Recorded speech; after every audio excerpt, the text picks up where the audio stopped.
أعوذ بالله السميع العليم من الشيطان الرجيم. Jamaah sekalian, kaum muslimin wal muslimat rahimakumullah. Alhamdulillah wa syukurillah, pada malam yang mulia ini Allah Ta'ala pertemukan kita kembali di majelis Tawassaw bil Haq wa Tawassaw bis Sabr. Semoga majelis kita ini menjadi tabungan terbaik, jadi amal soleh yang bisa kita petik, bisa kita banggakan di hadapan Allah Subhanahu wa Ta'ala, dan diberikan ilmu yang manfaat dan bisa menjadi hujjah di hadapan Allah Ta'ala, yang hujjah itu lana walaisa alaina, hujjah yang sifatnya bisa membela bukan malah menjerumuskan. Baik jamaah sekalian rahimakumullah, kita lanjutkan kembali. Bagi jamaah yang megang kitab, monggo dibuka halaman 24 ya. Kita masih bahas tema besar jamaah tentang adab-adab ulama ya, baik terhadap ilmu, terhadap halakohnya, terhadap majelis, dan terhadap muridnya. Dan kita masih bahas garis besarnya adalah ulama itu punya adab yang harus ditunaikan. Dan di sini kita bicara ulama berarti panjenengan yang sedang belajar ilmu, maka merangkak dan ingin menjadi seorang ulama. Karena ulama itu bahasa kita apa? Ingin tahu tentang agama ya. Dan ulama itu adalah dikatakan ulama karena dia punya wawasan agama yang baik. Tapi halaman 24 kita lanjut, tema kita khusus bahas tentang ketenangan dan kewibawaan ulama. Ketenangan dan kewibawaan ulama. Ini masih part yang sama dengan kemarin jamaah, masih bahasan yang lalu. Hanya saja kita khususkan mengenal bagaimana karakteristik daripada ulama-ulama dulu tentang ketenangannya dan kewibawaannya ya. Salah satu di antara perkataan daripada Al-Imam Malik ya, kepada Harun Ar-Rasyid, yang kita tahu bahwa Al-Imam Malik dan Khalifah Harun Ar-Rasyid ini bisa dibilang teman jamaah ya. Imam Malik itu berada di Makkah, yang dimana seluruh jazirah Makkah itu imam besarnya Darul Hijrah Al-Imam Malik rahimallahu ta'ala. Dan Khalifah Harun Ar-Rasyid, kita tahu bagaimana kekhalifahan beliau, pemimpin yang sangat adil dan bijaksana ya. Waktu itu kalau kita lihat dalam sejarah, salah satu surat yang akan nanti kita baca ya, suratnya Imam Malik kepada pemimpin itu seperti apa, kita lihat jamaah nanti. Nah sebelum itu, pernah suatu ketika Imam Malik itu diundang ya, jadi karena khalifah jamaahnya, namanya khalifah itu kan punya kekuasaan ya. Dan ingat, Khalifah Harun Ar-Rasyid ini salah satu khalifah terbaik yang dicatat dalam sejarah. Pernah suatu ketika beliau mengirim surat kepada Imam Malik ya. Jadi Imam Malik itu sering ngisi kajian, suruh ngisi kajian, yang kemudian utusannya datang kepada beliau rahimallahu ta'ala. Imam Malik berkomentar begini, Harun ya, Anda ini mau ilmu, tetapi kenapa ilmu harus datang kepadamu gitu ya. Inilah yang kemudian muncul salah satu di antara statement dan ucapan para ulama, al ilmu ya, ilmu itu yu'ta walayati. Ilmu itu jamaah sekalian didatangi bukan mendatangi ya. Al ilmu yu'ta walayati, ilmu itu didatangi. Makanya ketika Imam Malik diundang oleh Harun Ar-Rasyid untuk kemudian datang ke istana beliau, beliau nggak mau ya. Harusnya apa? Harusnya orang-orang yang dipimpin oleh Harun datang kepada halaqah Al-Imam Malik, karena halaqah Imam Malik itu masya Allah jamaah ya, beliau bahas kitab Muwatta dan kitab Ta'liq yang beliau miliki itu bahasanya hampir separuh usia para ulama dulu, 35 tahun lebih ya. Makanya kita gitu kadang-kadang masya Allah, panjenengan sudah berapa bulan jamaah bahas kitab ini? Ba'da Ramadan kan? Betul nggak? Betul.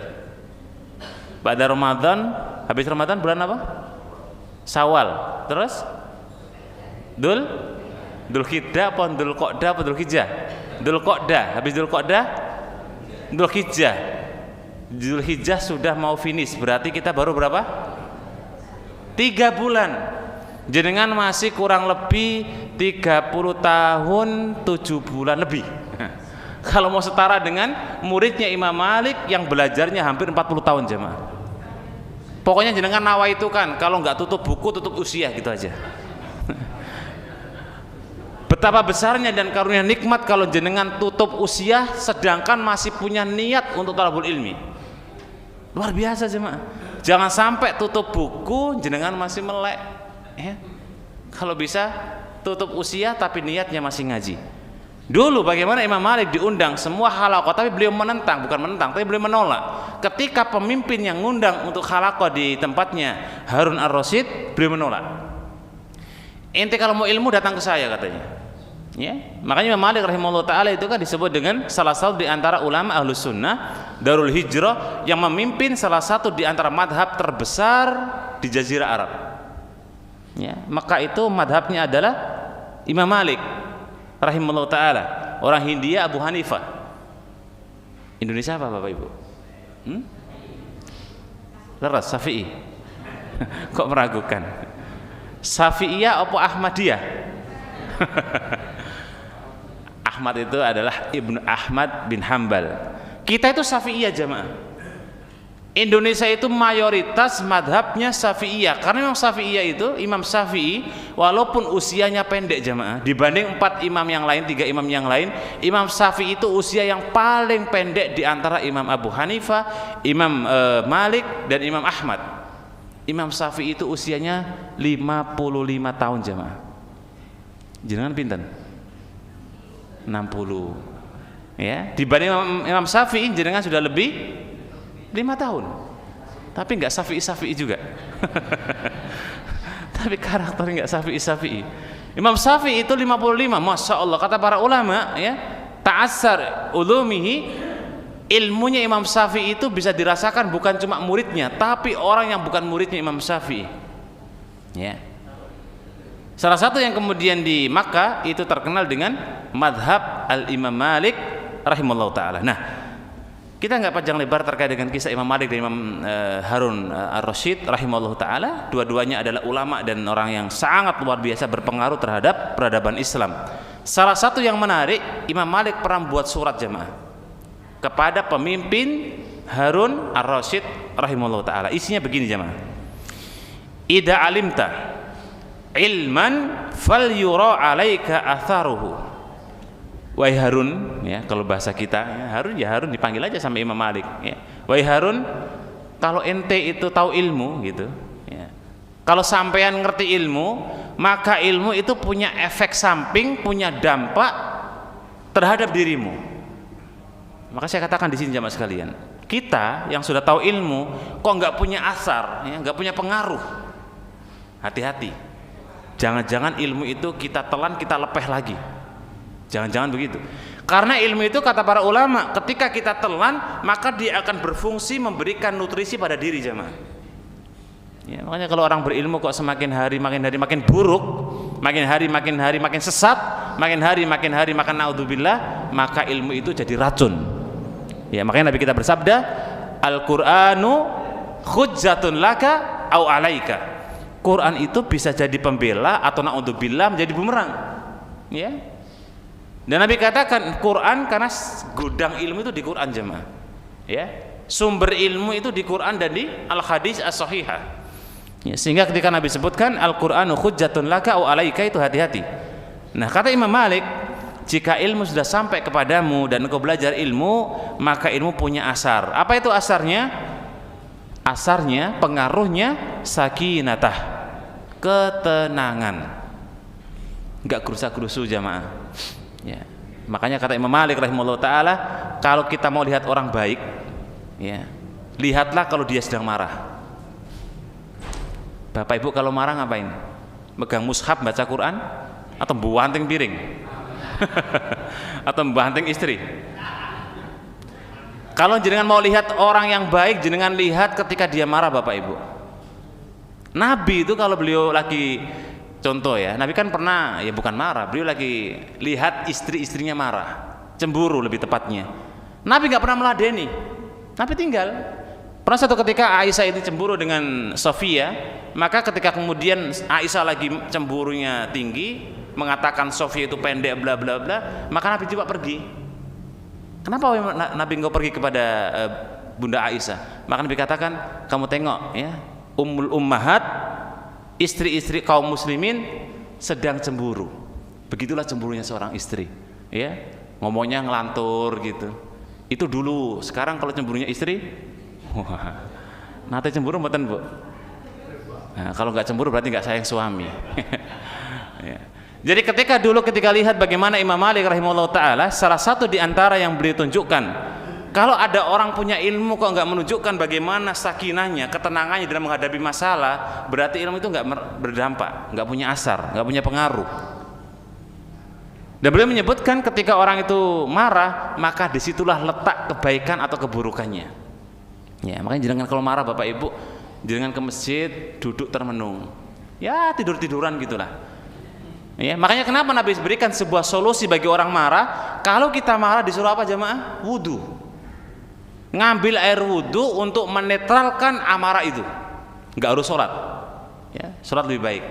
Ada nggak orang lagi cek tiba-tiba ada wudu? Bentar ya Pak, tak wudu dulu. Ada? Wah, luar biasa itu. Mau kemana Pak? Mau wudu dulu. Habis itu marah lagi ya? Ya lihat dulu nanti, gitu kan? Ketika wudu kok masih marah karena itu tidak menetralkan orang marah, Nabi katakan apa? Qu'ud, silakan duduk. Kok duduk masih marah, Nabi katakan silakan berbaring. Kok berbaring masih marah, silakan pejamkan matanya. Ada di antara panjenengan Bapak Ibu yang lagi marah gitu, emosi tinggi, dan itu manusiawi, wajar, nggak ada masalah, cuma harus diatur. Orang lagi marah ambil air wudu, kemudian lagi marah lagi dia duduk, diem aja. Saya yakin kalau ini kita terapkan, nggak ada kejadian banting piring, nggak ada kejadian kemudian gebrak rumah, nggak ada kejadian mengucapkan kalimat-kalimat apa? Kotor. Tetapi faktanya orang marah nggak bisa dikendalikan. Kenapa? Karena dia minas syaiton. Marah itu bagian daripada uapan syaiton. Ya, makanya kalau jangan marah itu sedang berteman dengan syaiton. Ya, kalau nggak dinetralkan dengan wudu, maka ini bisa bahaya. Ya, dan inilah yang kemudian ilmu itu bisa meredahkan itu jemaah. Ya. Makanya jenengan yang sudah ngaji 3 bulan, gitu, minimal kalau marah dierem. Beda dengan orang yang belum pernah ngaji 3 bulan. Ustaz sebelah ngajinya 10 tahun Ustaz, ngeremnya lebih kencang itu. Ya. Semakin jenengan berilmu maka asarnya adalah sakinatuhu, ketenangan pada dirinya. Ya, itu yang pertama kata Imam Malik. Artinya apa? Harun Ar-Rasyid diberikan sebuah wasiat kepada Imam Malik rahimahullah taala, kalau Anda sudah ngaji, kalau Anda tahu ilmu, tenang dalam menghadapi masalah. Yang kedua, wasamtuhu wa wakaruhu wa hilmuhu liqauli sallallahu alaihi wasallam al ulama'u warasatul anbiya. Termasuk di antara orang yang dia berilmu dan dia tahu ilmu, setelah tenang bawaannya itu, pembawaannya dia punya wibawa jemaah, ya punya karisma gitulah, ya. Makanya dulu itu Imam Malik itu masya Allah, orang melihat beliau itu tunduk jemaah, malu. Ya, Nabi kita Muhammad bin Abdullah masya Allah ya, beliau memang figur terbaik dunia ya Nabi. Nabi itu jamaah sekalian, kan ada gosip orang bilang gini, wah Nabi nikah dengan anak kecil, Bunda Aisyah, usia berapa? Usia 7 tahun, 6 tahun dinikahi, 13 tahun bersama Nabi. Nabi waktu itu setelah menikah dengan Khadijah, usia beliau di atas 46 jamaah. Bersama Aisyah usia beliau hampir 56, Aisyah usia 14 tahun. Oh, Nabi kok suka dengan anak kecil? Dulu itu enggak sebagai aib jamaah. Orang-orang Arab nikah anak kecil, dalam artian kecil itu usia ya, bukan baru lahir dinikahi, enggak. Itu bukan aib. Makanya orang Arab tidak pernah menjelekkan Nabi dengan nasab ini. Tidak pernah orang-orang Arab jahiliyah menjatuhkan kehormatan Rasulullah dengan Nabi itu nikahi Aisyah waktu usia masih kecil. Enggak ada. Hanya kita saja. Pernah muncul ada orang mengatakan, wah Nabimu itu loh suka nikah dengan anak kecil. Siapa bilang jamaah sekali? Nabi itu walaupun usia beliau 55, disandingkan dengan usia Aisyah 14-15 tahun, Aisyah itu sering cemburu. Tanda-tanda orang cemburu itu apa jemaah? Tanda-tanda orang cemburu itu apa? Cinta. Dan kata para ulama, cemburu yang sangat sering itu Bunda Aisyah. Artinya apa? Aisyah sangat suka, ya, suka sama orang tua. Tidak. Nabi itu jamaah sekalian, kalau beliau usia 55 disandingkan dengan usia 17, 18, itu wajah beliau mirip. Karismanya beliau itu bisa menyesuaikan. Kalau usia 55 dengan 17, maka beliau itu hampir mirip. Wajahnya tidak bisa orang itu, oh ini tua, enggak. Nabi bisa menyesuaikan. Beda sama jenengan. Makanya jangan coba-coba nikah dengan anak yang muda, Pak, ya. Karena jenengan bukan Nabi. Jenengan disandingkan dengan mahasiswi, Simba ya, gitu. Jangan. Aisyah itu orang yang paling cemburu di antara sekian istrinya. Bahkan karena cemburunya, bayangkan Khadijah yang sudah wafat dicemburui oleh Aisyah. Kan tandanya kalau Aisyah itu sangat cinta dengan Nabi SAW. Ya, kalau nggak cemburu, kalau nggak mengatakan, gimana ya Rasulullah, Anda ini sudah tinggal oleh Khadijah Ummul Ummahat, kenapa masih mengingat-ingatnya? Nabi itu punya tempat yang dimana tempat itu pemberian Bunda Khadijah itu diingat terus sampai istri-istrinya itu, ini Nabi kok nggak move on kalau bahasa orang hari ini. Lah itu Aisyah itu yang paling paling komentar, cemburunya besar, ya. Lah bagaimana tidak jamaah sekalian? Nabi itu kalau disandingkan dengan anak muda, beliau wajahnya mirip. Disandingkan dengan orang-orang yang usianya sudah tua, beliau pun juga menyesuaikan. Sehingga tidak ada orang mengatakan Nabi itu dalam satu malam bisa menjimai istri-istri beliau 7-9 kali. Jenengan? Ya. Satu aja berat, ya. Mau ngulangi lagi udah tidur. Ya. Nabi bisa menjimai istrinya dalam satu malam 6 kali jemaah. Padahal istrinya dan beliau SAW itu di usia sudah di atas 50. Makanya orang mengatakan Nabi kok doyan wanita. Ya jamaah, Nabi itu siapa, kita siapa? Usia Nabi 60 tahun itu masih gagah, perutnya masih kotak-kotak, jenengan kotaknya satu, gimana? Jenengan kotaknya satu aja. Nabi masih suspek jamaah. Nabi masih memimpin kafilah kemudian perang jihad, usia sudah tua, ya. Makanya kalau orang mengatakan Nabi itu suka kemudian anak kecil, ini tidak lain adalah salah satu untuk menjatuhkan kaum muslimin. Ya, Aisyah itu cemburunya luar biasa, menunjukkan kalau Aisyah itu cinta, bukan nggak cinta. Ya, nah, taib. Jadi kembali ke wibawa. Ya. Orang yang berilmu punya wibawa, dan wibawa yang paling tinggi Rasulullah Shallallahu Alaihi Wasallam. Ya, bayangkan karena wibawa Nabi, sahabat itu kalau ketemu takut untuk menatap wajah Nabi Shallallahu Alaihi Wasallam. Akhirnya kemudian Nabi katakan irfa' ra'sak, karena takutnya Nabi katakan angkat kepalamu, ya, nggak perlu takut denganku, ya, karena cahaya Nabi itu masya Allah, ya, orang melihat semuanya suka, semua orang yang melihat Rasulullah pasti suka, nggak ada yang nggak suka jemaah, kecuali fi qulubihi marad, kecuali dalam hatinya ada segumpal penyakit, ya, ada kotoran-kotoran sampah, kemunafikan, kekafiran, itulah yang ditutupi Allah Subhanahu Wa Taala. Lihat nur, lihat Muhammad yang seakan-akan itu ya musuhnya, naudzubillah. Ya, jadi orang yang berilmu memiliki kewibawaan. Ya, makanya kalau ada ustadz, ya naudzubillah kadang-kadang ucapannya ya jorok, kalimat-kalimatnya kotor, suka mencela, suka mencaci, suka menghina. Ya saya kira dengan sendirinya ilmu itu akan nampak. Ya, ini kira-kira ilmunya siapa gitu. Ya, makanya salah satu di antara wasiat Imam Malik rahimahullah taala, wahai Harun ar-Rasyid, kalau Anda mengetahui ilmu, maka asarnya, dampaknya ketenangan dan kewibawaan. Wahilmu, ya, kesantunan, ya. Hilmu itu apa? Santun. Dan ingat jamaah sekalian, kita itu belajar dan memang dituntut untuk belajar, ya. Kalau nggak belajar kita nggak tahu ilmu. Dan adab itu pun juga perlu dipelajari, ya. Karena dengan kita belajar adab, kita punya etika. Nah, kenapa Nabi katakan demikian? Karena sabda Nabi kita Muhammad sallallahu alaihi wasallam, al ulama'u warasatul anbiya. Karena ulama itu pewaris tahta Nabi. Ya. Ingat, ulama yang benar, bukan ulama-ulama su. Semua ulama-ulama itu pewaris tahta Nabi, ya. Maka oleh karena itu, orang yang berilmu maka dia punya manzilah jamaah, punya posisi, punya kedudukan, ya. Imma baina aidin nas wa imma bainallah. Orang yang berilmu punya kedudukan di hadapan manusia dan punya kedudukan lebih-lebih di hadapan Allah Subhanahu wa ta'ala. Syahidallahu annahu la ilaha illallah wa ulul ilmi qa'iman bil qist. Allah bersaksi, malaikat bersaksi, dan orang-orang yang berilmu. Bayangkan, 3 Allah sebutkan, Allah bersaksi, malaikat bersaksi, dan siapa?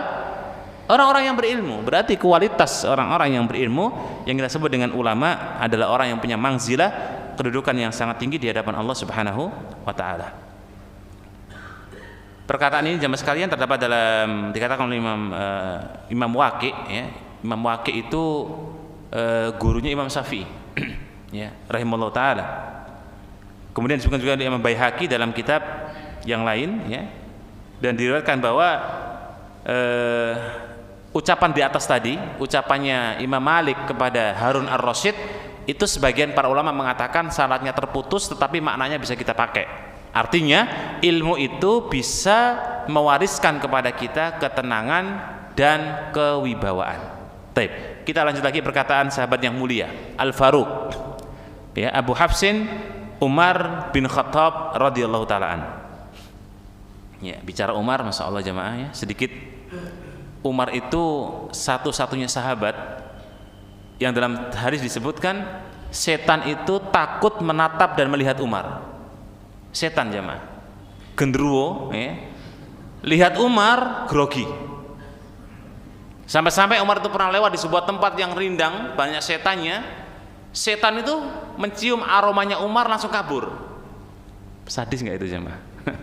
Kira-kira kalau Umar hari ini ada gitu, wah ini pada kabur semua nih. Karena aurahnya Umar itu masya Allah, ya, tercium oleh setan dengan jarak sekian-sekian. Ya. Ada yang mengatakan karena ilmunya Umar, ada yang mengatakan karena gelar yang disandang oleh Umar bin Khattab, Al-Faruq, yang bisa membedakan mana itu batil, mana itu hak, sehingga setan pun ketakutan ketika melihat Umar bin Khattab radhiyallahu ta'ala an. Ya, termasuk Imam Malik, ya. Imam Malik juga punya, ya, mirip-mirip karisma kayak Umar. Jadi Imam Malik rahimahullah ta'ala pernah meruqyah seseorang, tidak imamnya yang datang, tidak beliaunya, tidak Imam Malik yang datang kepada orang yang kesurupan setan, tapi sendalnya Imam Malik. Masya Allah, ya. Sendalnya datang, sebelum sendalnya masuk ke pintu, setan sudah kabur jamaah, mencium aroma sendalnya Imam Malik. Jangan coba-coba mentang-mentang sandalnya buat kajian di Masjid Al-Furqan 3 bulan nggak mempan. Setannya bilang, ini sandal siapa? Ini sandalnya Pak A. Nah, siapa Pak A itu, ya? Nggak kenal, ya. Maka oleh karena itu yang membuat setan takut itu ilmu kita jemaah, ya. Siapa tahu jenengan lewat kuburan karena ilmunya luar biasa, setannya melipir, ketakutan dengan kita. Tapi Umar bin Khattab pernah mengatakan, ta'allamu ilma, pelajarilah ilmu, ya. Ingat jemaah sekalian, kalau kita menyebut ilmu dalam bahasan kita ilmu agama, ya, sehingga nggak perlu saya sarah lagi. Dan inilah perkataan semua yang terdapat dalam Al-Quran, semua dalam hadis, dan semua dalam asar, semua dalam perkataan para tabi'in. Ketika menyebut ilmu itu berdiri sendiri, maka jenengan harus paham itu adalah ilmu din, gitu ya.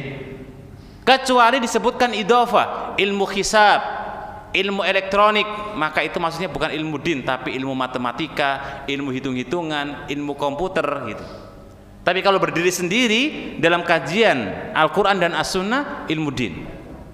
Beliau mengatakan, ta'almu ilma, pelajarilah ilmu, karena seseorang yang mempelajari ilmu, maka dia akan sama halnya mempelajari yang namanya as-sakinah. Napa as-sakinah? Ketenangan. Ya, dan sakinah itu salah satu di antara nama untuk menyebut orang itu kalau menikah. Ya, semoga sakinah ya Pak, mawaddah warahmah. Kenapa doa orang menikah itu dapat sakinah jemaah? Walaupun faktanya nggak sakinah banget gitu. Ya, kadang-kadang ya berantakan juga ada, ya, bahkan mengajak orang sebelah berantakan juga ada. Karena sakinah, mawaddah warahmah, 3 elemen dalam pernikahan itu kita butuh yang namanya sakinah, mawaddah warahmah. Sakinah itu tenang dalam diri kita secara dohir, mawaddah itu dari dalam, rahmah itu untuk sekeliling. Makanya kalau ada rumah tangga, ya kebetulan saya nulis buku masalah bab mendidik pasangan, ya. Kalau ada rumah tangga kok kemudian untuk dirinya sendiri belum sampai keluar, maka belum sakinah mawaddah warahmah. Sakinah itu untuk kemudian luarnya, lisannya, ucapannya, perbuatannya, kemudian mawaddah itu keluar dari dalamnya, bagaimana punya apa ya, kalau istilah dalam penyebutan para ulama itu karisma yang itu bisa mengajak orang baik, ya. Sedangkan rahmah itu kasih sayang terhadap sekelilingnya. Jadi makanya kalau orang sudah menikah mengumpulkan dua keluarga, nah ini penting nih. Yang tadinya kita kan sendiri Bapak Ibu ya, setelah menikah kan ada ikatan keluarga. Bahkan kalau keluarganya besar itu sampai satu RT. Nah ini kalau tidak rahmah, wah naudzubillah. Ya, makanya ada sebutan sakinah mawaddah warahmah. Nah kata Umar bin Khattab, kita belajar ilmu itu adalah sama halnya kita belajar apa? Ketenangan, mengendalikan emosi, mengendalikan terkait dengan kemarahan atau amarah. Ya, makanya salah satu di antara yang dipuji Allah Ta'ala di salah satu ayat dalam surat Al-Imran, wasari'u ila maghfiratim mir rabbikum wa jannatin arduha samawati wal ard uiddat lil muttaqin. Salah satu sifatnya adalah al-kadimin al-ghaidha. Jadi yang dapat surga, yang luasnya surga itu langit dan bumi, ya. Jangan sampai ibu-ibu bapak-bapak sekalian, yang surga itu luasnya langit dan bumi, jangan nggak punya kafling di sana, jangan sampai. Ya, naudzubillah min dzalik. Ya, bayangkan kita di dunia ini, masya Allah, untuk cari rumah ukuran pinten sih? Kira-kira rumah yang sangat idealis itu 100 kali 100 cukup? Cukup dereng? Jenengan punya rumah 200 kali 200 bangunan semua, wes bingung jenengan. Di surga nggak punya kafling di rumah ukuran 3 kali 3, naudzubillah. Mungkin kaflingnya di neraka, mungkin. Ya. Allah sebutkan wasari'u ila maghfiratin mir rabbikum. Surga itu luasnya langit dan bumi, dan salah satu kandidatnya orang yang bisa menahan amarah. Ya, jadi kalau marah ya ditahan, sakinah tadi ya. Boleh nggak Ustadz marah? Boleh. Umar bin Khattab itu hobinya marah kok. Umar bin Khattab itu suka, ya. Dikit-dikit beliau marah, dikit-dikit beliau tegas, keras. Itu Umar, karakternya begitu memang. Ya, dan Abu Bakar tidak. Makanya imbang itu ya. Abu Bakar masya Allah mau ada orang jungkir balik di masjid ya dibiarkan aja, tapi Umar enggak. Makanya ada orang kencing di Masjid Nabawi, Umar langsung keluarkan pedangnya. Ente mau ini gitu ya. Abu Bakar senyum aja. Nabi lebih senyum lagi, biarkan ya, biarkan kencingnya sampai tuntas. Tapi kalau di Masjid Al-Furqan jangan sih. Jangan, bukan Nabi soalnya. Sampai dibiarkan besok diikuti oleh anak buahnya yang lain. Oh itu kata takmir suruh biarkan. Besok ada orang kedua kencing di situ. Besok ketiga, keempat, akhirnya jadi kamar mandi, ya kan? Nabi katakan enggak, biarkan dia kencing, ya, sampai tuntas. Udah gitu karena Umar ini sedang marah, hei Umar, ambil gayung. Itu kalau enggak Nabi yang nyuruh, Umar enggak mau jamaah. Bayangkan sudah muangkel, dongkol, marah, sudah mau nempeleng gitu, tiba-tiba kemudian disuruh Nabi, ya Umar, ambil gayung, siram kencingnya orang Badui. Kinten-kinten jenengan mau nggak Bapak Ibu disuruh takmir dan jenengan nggak seneng dengan takmirnya? Buru-buru Ustadz. Lihat namanya, dengerin aja sudah gitu kan. Bayangkan Umar sudah marah-marahnya, tapi karena Nabi suruh ambil gayung, siram, selesai. Orang Badui masya Allah jamaah. Nah, orang Badui itu kan orang yang mungkin kalau kita sebut hari ini mungkin kayak orang kurang berpendidikan lah gitu, kurang lebihnya gitu. Karena lihat karakternya Nabi yang masya Allah sakinah, tenangnya menghadapi orang kencing di masjid ini, dan dia nggak tahu jemaah, Badui ini nggak ngerti, pokoknya datang-datang kencing aja itu biasa. Ya, oh Nabi itu pernah ditarik oleh orang Badui selendangnya sampai di lehernya membekas merah. Ya Nabi santai, ya, sakinah, tenang. Kira-kira jenengan ada orang langsung nempel dari belakang, cepok gitu, langsung lari, kejar apa enggak? Dendam enggak? Ngancam enggak? Wah, jenengan macam-macam, langsung intelijennya 10 keluar semua, tangkapnya, tempeleng juga. Nabi tenang, jangan ditarik selendangnya. Bahkan pernah orang Badui tiba-tiba minta gendong dari belakang, Nabi sampai mau nyosop. Padahal orang Badui anak-anak muda yang nggak berpendidikan, ya, jangan sudah sepuh tiba-tiba ada anak kecil, anak-anak muda langsung nemplok belakang, gimana rasanya? Cepok gitu kan. Nabi sakinah jamaah, tenang.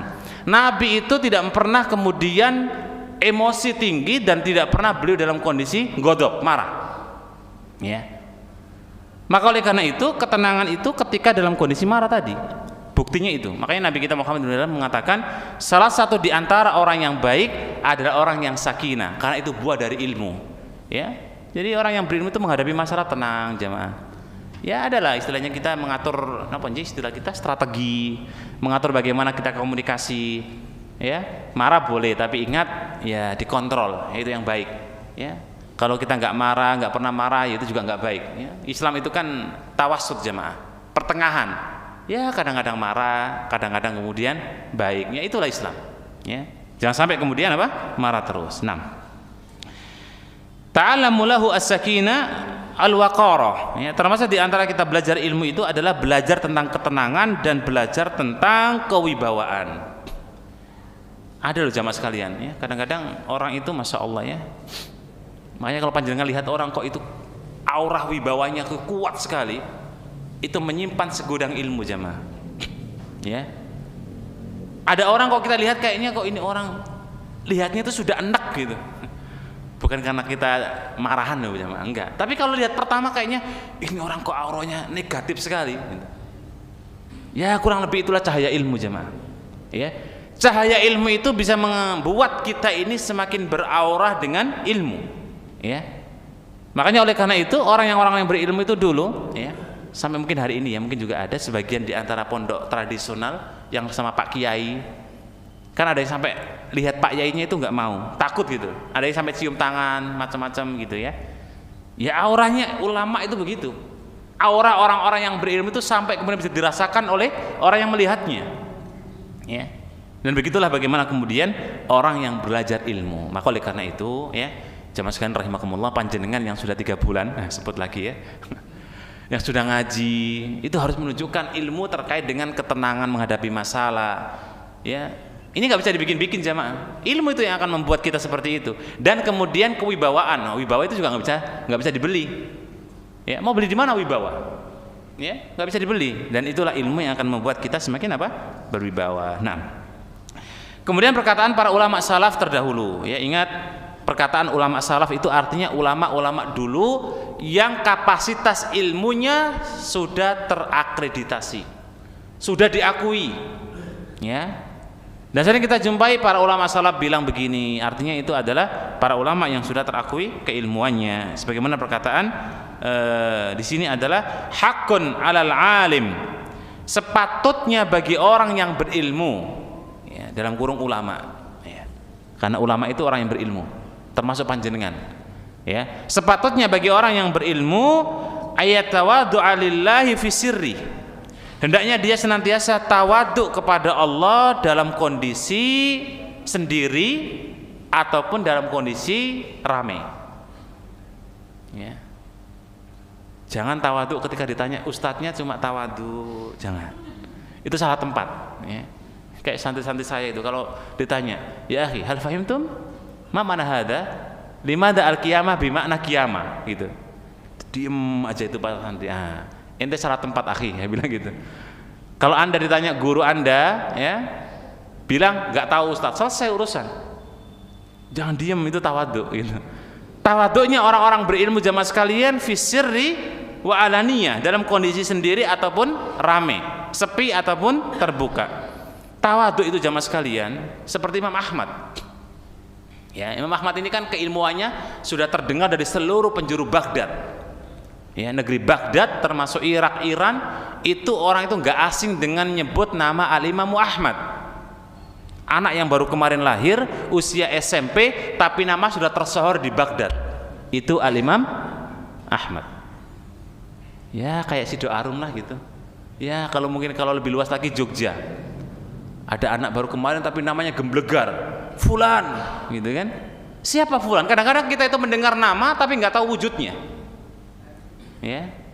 Imam Ahmad itu namanya sudah terkenal di Baghdad tapi orang tuh banyak nggak tahu siapa Imam Ahmad, siapa dia.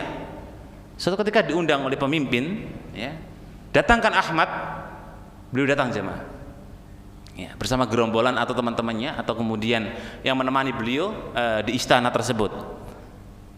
Siapa di antara kalian yang bernama Ahmad bin Hambal? Ini ulama kondang jemaah ya, bapaknya ulama, simbahnya ulama, anaknya ulama Ya, dan ini darah ulama.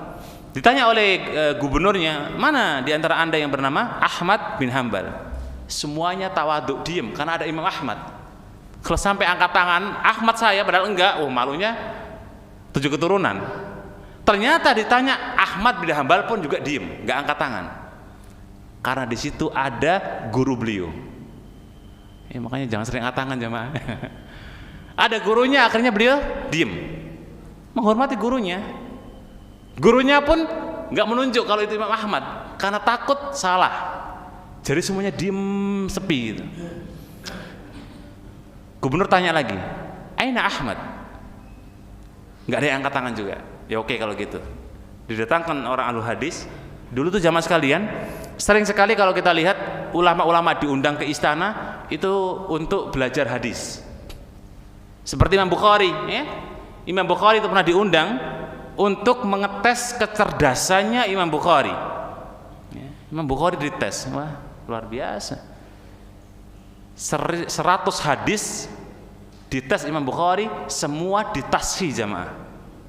100 hadis itu dibacakan oleh orang yang membacakan hadis, 100-nya itu salah semua, dan itu dibenarkan oleh Imam Bukhari. Ya mirip-mirip dengan Imam Ahmad. Ada orang menceritakan hadis, hadasana fulan sampai selesai.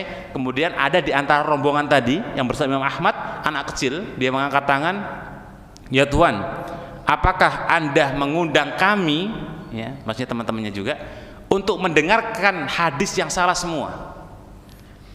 Jadi setelah dibacakan hadis bla bla bla bla bla bla, tiba-tiba ada anak kecil yang mengangkat tangan, apakah Anda mendatangkan kami untuk mendengarkan hadis yang salah? Si gubernur tanpa AIU, tanpa ngomong, wahai imam, sinilah engkau. Anak kecil jamaah. Disuruh duduk di singgasananya gubernur atau presiden kalau kita nyebutnya hari ini. Ya. Al-Imam Ahmad bin Hambal rahimahullah ta'ala itu jamaahnya pinten? 40.000 orang. Satu kampung Sidoarum ya? Ada nggak? Lebih.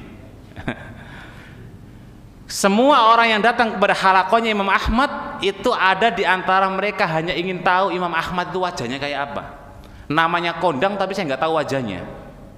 Ternyata anaknya masih muda, usia SMP, usia SMA kurang lebih, ya masih 17-an tahun jemaah, mufti besar di Baghdad, masya Allah ya. Dan kadang-kadang kita itu ya tertakjub, ya takjub dan terkesima dengan orang-orang yang dulu, Imam Syafi'i, kemudian Imam Ahmad, ini orang-orang istimewa jemaah. Karena faktanya kita itu kan punya daka ya, apa sih daka itu? Kecerdasan. Tapi ada kecerdasan yang sifatnya itu jibili, cerdas yang memang dari bayi.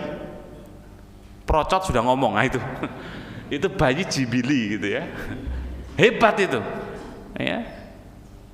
Cerdas bawaan bayi itu nggak banyak jamaah, itu cuma 1, 2, 3, 4, 5 orang saja. Seperti Imam Syafi'i itu dakaun jibili, Imam Ahmad dakaun jibili. Kita itu tipe kedua, daka muktasib, cerdas yang dibuat-buat. Contohnya apa? Jenengan pinter ya karena belajar. Kalau nggak belajar nggak pinter-pinter. Apalagi belajarnya seminggu sekali, ya nggak pinter-pinter. Dulu Imam Syafi'i itu punya murid jamaah sekalian, namanya Robi. Ini kok sampai ke sini ya? Nggak apa Ji? Robi ini masya Allah jamaah, di antara muridnya Imam Syafi'i yang nggak dong sendiri. Sampai kata Imam Syafi'i, Robi, sampai ini ngaji kok nggak paham-paham. Ya, saya nggak nyindir jamaah ya, saya nggak nyindir ya. Robi, ngaji kok nggak paham-paham. Ya, sudah banyak ilmu yang saya sampaikan, tapi sampai nggak paham-paham. Gimana ini? Kata Imam Syafi'i, wallahi jika ilmu itu bisa disuapkan, saya suapi sampean Robi.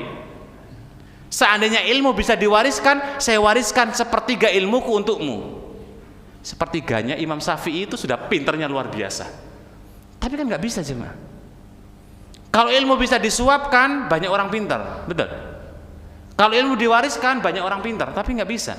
Maka kata Imam Syafi'i, ya udahlah kalau gitu Robi, sampean nggak perlu belajar wis.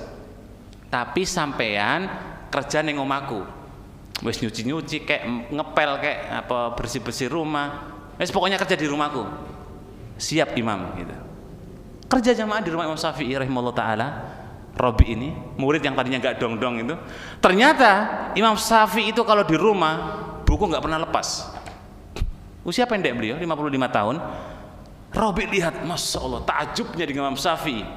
Setiap hari beliau itu megang buku. Jenengan? Megang HP. Ini contoh. Imam Syafi'i sampai kata Robi, ma ra'aitu ya akhadan minna. Saya belum pernah melihat orang yang serajin Al-Imam Syafi'i. Padahal Imam Syafi'i itu punya daka jibili. Daka jibili itu apa? Cerdas sejak bayin. Imam Syafi'i itu zaman sekalian, beliau menghafalkan kitab cukup dilihat hatam. Hafal. Jenengan bolak-balik nggak hafal. Imam Syafi'i itu hafal kitab Muwatta'nya Imam Malik 7 hari. Padahal setebal ini. Artinya beliau belajar tuh begini, hatam, hafal. Dan hafalannya Imam Syafi'i itu sangat kuat sekali jemaah. Semua yang beliau dengar langsung hafal dalam seketika itu. Sampai-sampai pernah beliau lewat sebuah pasar, telinganya disumpel pakai kapas. Ya. Kemudian ditanya oleh murid yang baik, Imam, kenapa sampean kalau lewat pasar kok disumpel? Apa kata Imam Syafi'i? Saya khawatir lewat pasar semua suara pasar saya dengar dan saya hafal dan sulit lupanya. Masya Allah. Jenengan kalau lewat pasar napa? Buka mata, buka telinga, ya. Akhirnya pulang-pulang isinya gosip, gibah, adu domba, naudzubillah. Imam Syafi'i tutup jamaah. Kenapa? Beliau khawatir semua yang beliau dengar beliau hafal. Masya Allah, ya. Sepatutnya bagi seorang yang berilmu untuk tawadhu, ya, dan itu salah satu buah dari ilmu adalah tawadhu, sebagaimana kisah Al-Imam Ahmad bin Hanbal rahimahullah taala. Kemudian qala muallif, ya, yahtarisu min nafsi, ya, dan orang yang kemudian disebut dengan yang berilmu adalah bisa menjaga diri dari apa? Wa yaqifa ala ma askala alai, dan dia senantiasa menahan diri ketika ada permasalahan-permasalahan yang muskil, ya, dia tahan dirinya. Jadi jangan kemudian sembrono untuk berbicara, jangan sembarangan kemudian dia berbuat. Kalau ada masalah yang memang dia tidak tahu, tahan dulu jamaah. Itu sikapnya thalabul ilmi, ya. Apalagi dalam bab ranah ibadah, ya. Kalau kita belum tahu, jangan tahan, cari tahu dulu. Kok sudah tahu ilmunya, nah baru maju, ya. Kenapa?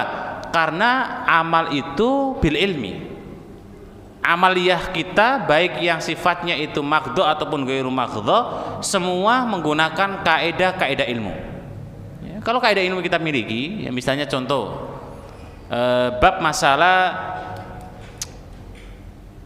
umroh. Kalau belum tahu ilmunya umroh, jangan berangkat dulu, gitu. Karena dalam kaidah usul fikih disebut apa? Bahwasanya la yatimul wajib illa bi fahuwa wajib. Tidak akan sempurna kewajiban sebelum orang itu memahami yang wajib dan itu menjadi hukumnya wajib. Ya, misalnya tadi saya sebut, jangan mau umroh. Ya, umroh itu kan sunnah. Tapi kan ibadah di sana jadi wajib jamaah. Ya. Ketika ibadah di sana wajib seperti misalnya tawaf, itu kan rukun umroh. Kita wajib untuk tahu bagaimana tata cara tawaf yang benar, itu masih ilmu. Nah, sebelum tawaf, berarti kan sebelum orang itu melaksanakan ibadah tawaf, maka wajib bagi dia untuk apa? Mengilmui bagaimana tata cara dalam tawaf. Sama dengan kita mau sholat. Kalau sholat itu wajib, maka belajar perangkat-perangkatnya. Contoh misalnya wudhu, itu jadi wajib jamaah. Ya, kalau wudhunya bermasalah, maka sholatnya bermasalah. Hukum-hukum seperti inilah yang kita sebut bahwa sesuatu yang wajib, maka belajar itu hukumnya menjadi wajib. Contoh lagi misalnya orang mau nikah, ya, nikah lagi boleh, nikah lagi boleh, nikah 2, 3, 4 boleh. Tapi ingat, harus ada ilmunya. Makanya orang nikah dalam hukum fikih itu jamaah dibagi oleh para ulama ada 4 hukum. Bisa hukumnya itu adalah wajib bagi orang untuk nikah, kalau enggak dia malah berdosa. Bisa hukumnya adalah sunnah, pilihan, nikah lebih baik, enggak ya monggo gitu. Bisa hukumnya makruh, dia nikah malah dibenci. Bisa nikah malah hukumnya haram. Ya. Nah, hukum nikah ini muncul ketika melihat kondisi fa'ilnya, kondisi subjek pelakunya. Berarti hukum nikah itu belum tentu. Ada 5 orang pemuda-pemuda Bisa jadi yang pemuda A hukumnya sudah wajib, pemuda B ini masih sunnah, pemuda nomor 3 haram, ya. Bisa jadi. Kapan? Ketika kondisi masing-masing itu menjadikan mereka hukum dalam sebuah fikih. Maka oleh karena itu, wa yaqifa ala ma askala alaihi, maka hendaknya kita menahan diri dari perkara-perkara yang memang itu terjadi muskil. Ya, kalau ada masalah jangan ditabrak terus, ya. Maka direm. Ya, inilah pentingnya jamaah sekalian ilmu dalam timbangan kajian para ulama, ya. Maka oleh karena itu usina wa yakum jami'an, kita ingatkan kita semua bahwa al ilmu qabla al qauli wal amal. Itulah nasihat dari Al Imam Bukhari dalam kitab Sahihnya. Di awal bab beliau cantumkan ilmui terlebih dahulu sebelum beramal dan berbuat, ya. Sehingga amal kita itu mentes, ya. Ibadah kita itu benar-benar berbobot gitu loh, ya. Kalau orang itu ibadahnya itu berilmu, maka jadi mentes dan berbobot jamaah, ya. Berat timbangannya. Makanya oleh karena itu orang yang ketika dia sholat, ya, sama-sama sholat, ya, sholat isya nanti misalnya, itu belum tentu pahalanya sama semua. Yang membedakan adalah iman dan ilmunya, ya. Jadi derajat kita di hadapan Allah itu adalah kualitas sejauh mana iman dan ilmu yang kita miliki masing-masing. Wallahu a'lam bishawab. Demikian barangkali yang dapat kita bagikan.